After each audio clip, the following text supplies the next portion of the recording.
My name is PJ Scott, and after listening to my speech, I hope my audience gets an in-depth understanding of the dangers of GMOs and effective ways to limit their consumption. How can we allow the industry to kill us and not do anything about it?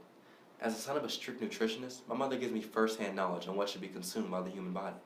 I intend to argue while consumption of GMOs in small amounts had no long-term negative effects, valid research has shown excess of GMOs included in your everyday diet can put a major toll on your body.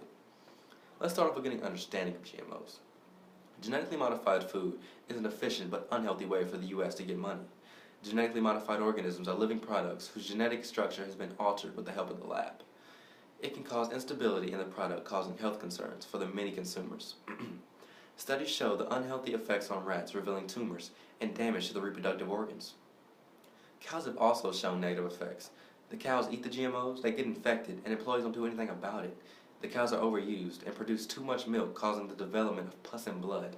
The result of your food getting contaminated creates a domino effect, and it affects the human body. Now that we discussed some of the harmful effects, let's look at the strategies on how to solve the problem.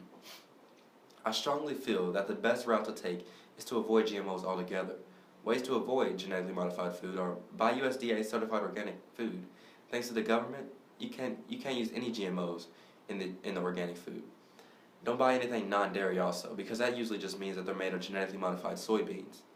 Eliminate high fructose corn syrup, because it's the same thing as genetically modified corn sugar.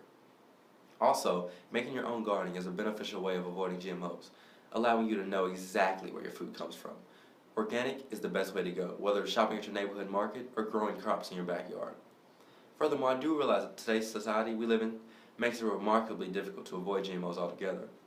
GMOs in a small moderation, it won't show negative effects at the moment, but it can cause problems down the road. There's a reason countries in the European Union have banned it. You wonder why US and Canada aren't on the list? Sadly, over 85% of corn grown in North America is genetically modified. Reducing the growth of GMOs, it reduces the country's income, and that's just not going to happen. Furthermore, situations occur whether it's easier to settle for genetically modified food. When out with close friends or on the road for extended periods of time, GMOs seem a convenient route to take. For example, peanuts in a drink on the plane are an acceptable snack.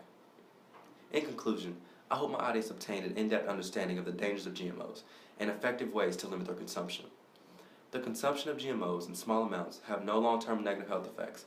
However, valid research has shown excess of GMOs included in your everyday diet can put a major toll on your body. It's your turn to take initiative. Limit your GMO intake, stay away from processed food, and go organic. Thank you for listening.